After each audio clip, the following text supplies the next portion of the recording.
इसके लिए भी उसने डाइस डालना है। जैसे 3 आया तो 2 + 1 2 3 3 में है 7 - 2 कितना आया 7 - 2 5। वो अपना आंसर नीचे दिए हुए आंसर देखेगा रॉन्ग और राइट। अगर राइट है तो वो अपना ये लूडी इस तरफ रखेगा। अगर उसका रॉन्ग है तो फिर वो 2 स्टेप पीछे जाएगा 1 2।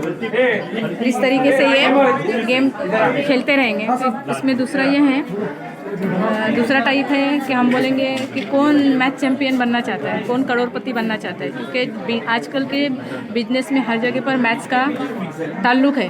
हर इसमें जाओ तो मैथ्स का ताल्लुक है। इसके लिए जब बच्चे मैथ्स करेंगे, डिवाइड मल्टीप्लिकेशन नहीं आएगा तो वो आगे कुछ कर नहीं सकते।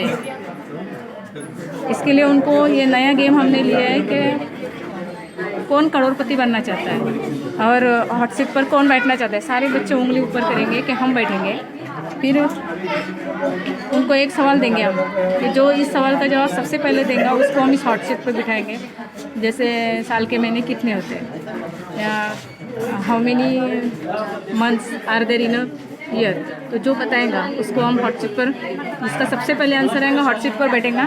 फिर उसको वो अकेला करते जाएगा ये, और उसको मिनट पर देंगे।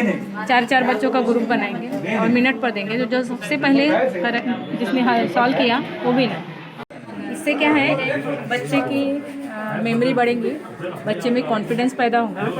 और सबसे बड़ा मैसेज ये है कि आजकल हमारे बच्चे जो है उर्दू मीडियम में ना आते हुए इंग्लिश मीडियम में जा रहे हैं। पेरेंट्स का रुख इंग्लिश मीडियम की तरफ ज़्यादा हो रहा है, तो उनको हमें हमारी तरफ मोड़ना है। इसके लिए ऐसे इनोवेटिव गेम लेंगे और बच्चे उससे क्या होता है उसमें बोलने की स्किल बढ़ेगी, स्पीकिंग स्किल बढ़ेंगी। और उस स्किल की वजह से जब वो घर में पढ़ने बैठती है और उसका स्टडी कराएंगे, वो बैठी है और मम्मी उसको किसी काम के लिए बुला रही है तो मम्मी